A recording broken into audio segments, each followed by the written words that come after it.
So at this time, we have been able to confirm that we do have 19 souls.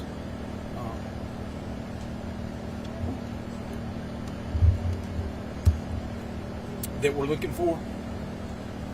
So, excuse me, I ask you to keep in mind those families. This is probably one of the most devastating sights, I think. Sheriff Kraft and I was talking about. It's probably been one of the most devastating situations that I've been on in my career. As far as the scene goes, we do feel that the scene is secure. We have ATF, FBI that are handling the scene as far as the investigative part, trying to figure out and recreate or figure out what actually happened to cause this. Do I see a short-term explanation? No. Do I see us being here for many days? Yes, I do see that. We've got we've got the bomb squad from Metro Bomb Squad here. I don't really want to get in to start naming all the agencies. I'm scared I'll miss somebody. We've got TBI, Bomb and Arson here. They're all working together. It's one of the things that I'm very happy to see is all of these agencies. It's not just one, but we've come together and we're making the very best team effort that we can to move forward. Please keep in mind that these families, and I've said it up front, I said it to start with, that's where our thoughts and prayers need to go right now.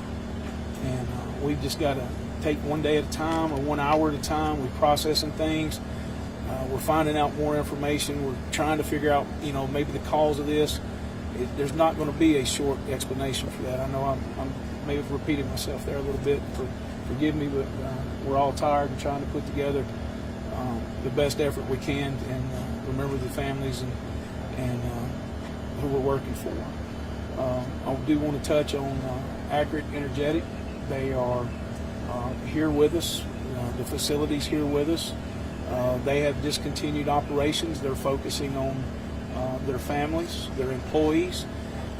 They're focusing on the next things that they need to do to try to make everything best for their people. We've got critical incident folks on the scene. I'm just sitting here trying to think through the scene. We got the critical incident people here for the families as well as some of the first responders. For those of you that don't know, it was about 7:45 a.m. this morning that this explosion happened. We had a really amazing response from the first responders, fire, and here again I commend those first responders because it was multiple jurisdictions. They worked together. They got the situation under control very quickly and safely. And when you see or you pull up to the things that they were seeing and doing and having to do at the time, they done very, very well.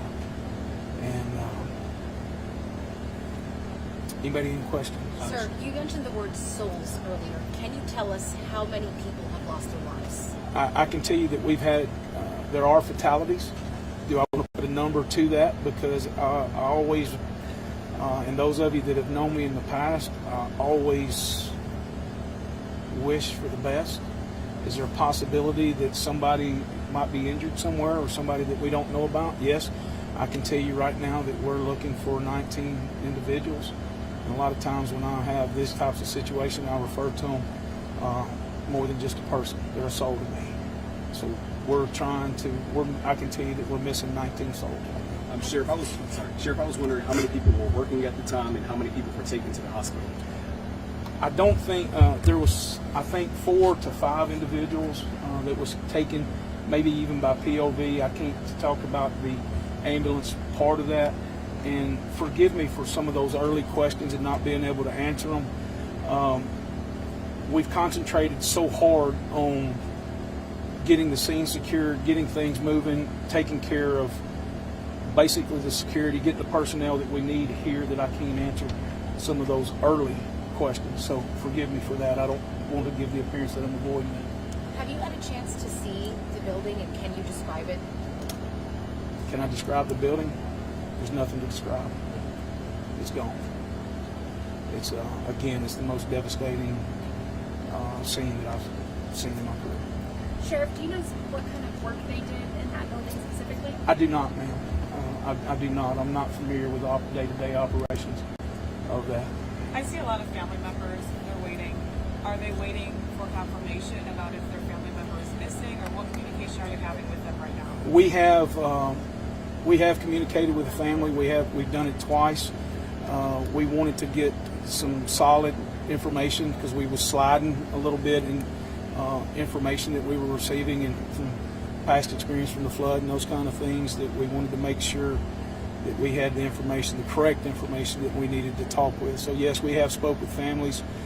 Again, Accurate Energetics is taking care of those families and trying to do everything that we can to comfort them and get them the information as quick as we have. I know it's early in the investigation, but does it appear it's accidental or intentional? Can't answer that. And it's something, that's a good question. And the reason I say that's a good question, in law enforcement, we have one opportunity. And that's the reason why you see a lot of things that we have to do in law enforcement. We have to make the worst assumption. We have to make that and prove it away that it is an accident. So we only have one chance at the evidence. We only have one thing or one chance to be able to do the things that we need to do. And we're going to be slow, methodical, and diligent and do everything that we can to make sure this is what it is.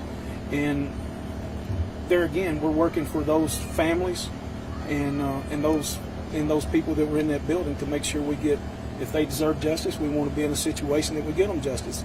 And that's how we have to approach these situations. Okay, and there was another report that there was a destructive explosion in 2014 in the same building that was operated by Rio Ammunition. Can you confirm that and tell me if there's some kind of trend going on here? Rio was on the facility. That did happen here. I was here during that time.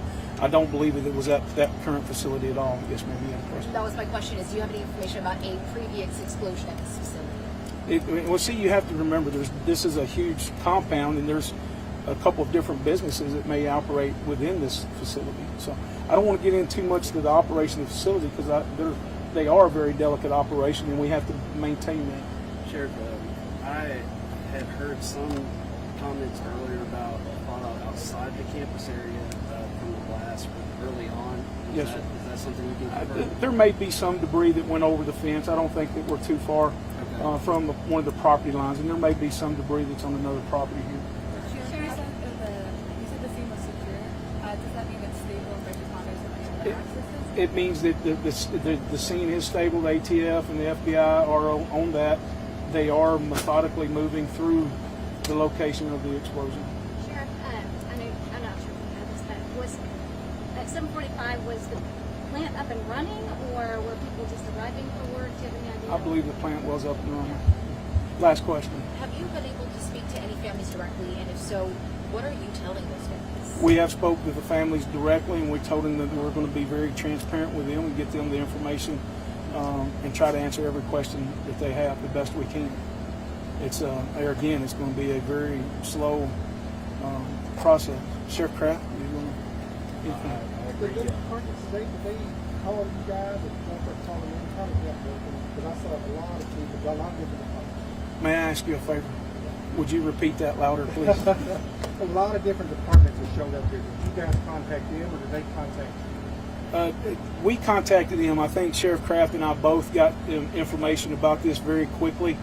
I don't mind telling you from the prior experiences here with the Rio and the questions that y'all had, I immediately picked up the phone and called Commissioner Long, and I said, this is what I've got, this is where I'm going, because we are in a bad cell range, we are in a bad location, and Commissioner and I are personal friends, and he helped me get the agencies here that we needed, and rapidly. So that was one of the things that I'm very thankful to him for that, and that relationship as well.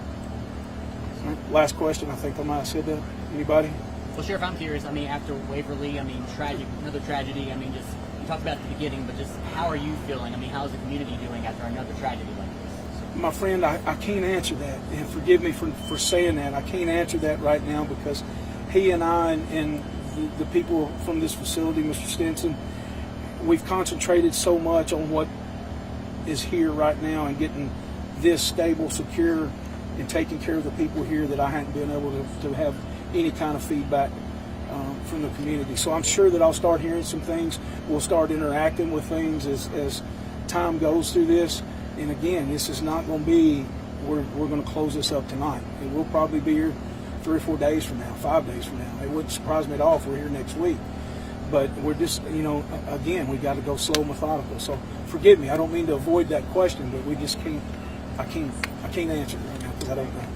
I do have one more question. I know you were kind of being really sympathetic towards the souls that were lost. I am wondering if eventually you are going to let us know how many people have perished. Yes, ma'am. We will confirm that. And like I can say right now, the list that we have right now, we are missing 19 souls. But we're not confirming that some of them are just missing. You can't confirm which ones have actually been accounted for. I could not tell you who's been accounted for. What are the next steps for you? Good question. Right now, honestly, we're having to go hour by hour. We're having to take things hour by hour. We're having to take developments that's going on. We're operating this as, for lack of better words, and I don't want to say two different scenes, but we're letting them take care and doing the things that they need up there where the incident occurred. And we're taking that information, compiling what the needs are, and setting goals that we're trying to reach as we go. So to answer that, we're on that hour by hour situation. When do you think we'll have more firm numbers about the number of people being treated? Ms. Gray, if you don't mind, what time was we going to come back together? 4 p.m. I'm hoping by 4 p.m. that we can be able to tell you more information about that. So it's there again. It's not that I'm avoiding it. It's that we're getting information as we go, and that's why I want to try to maybe do these every hour or every couple of hours to be able to answer your questions. Okay. Again, is there some kind of list of missing people that we could potentially access? There was this one woman that told me her son was on that missing people list. I don't know if that's something that the media is privy to. I don't have that available for the media at this time, and we're still working with that. There again, because there's some of the delicate information, we're trying to confirm that every family's been notified, and we've got 110% have got to make sure that that's happened. The Sheriff Kraft and I have even said if there's somebody that we can't get a hold of, we're going to send officers and along with accurate, energetic staff to make sure that we go out and find that. So, excuse me, we're trying everything we can do to take care of the people. Fair enough? Hey, Chris, in years past, you've asked me to help in different aspects. Is there anything we can do to assist? Burton, I really appreciate you commenting on that. In putting things out here, we had some early pictures that was released, and man, I'm just asking you to be mindful of these families. This is a huge ordeal. It's a very devastating ordeal, and I'm not talking about devastating on the scene. I'm not talking about that. I'm talking about devastating in the fact of a loved one that just come to work and now may be missing or deceased. So please keep that in mind when you're having or doing these stories. These stories, we often find ways that we try to turn things into negative. This is a bad situation. This is a negative situation. But there's no reason for us to take the downward spiral or the downward side of this story when it comes to these families. So I'm all about that, and I'll always be about that. I think Sheriff and I both will always be about that.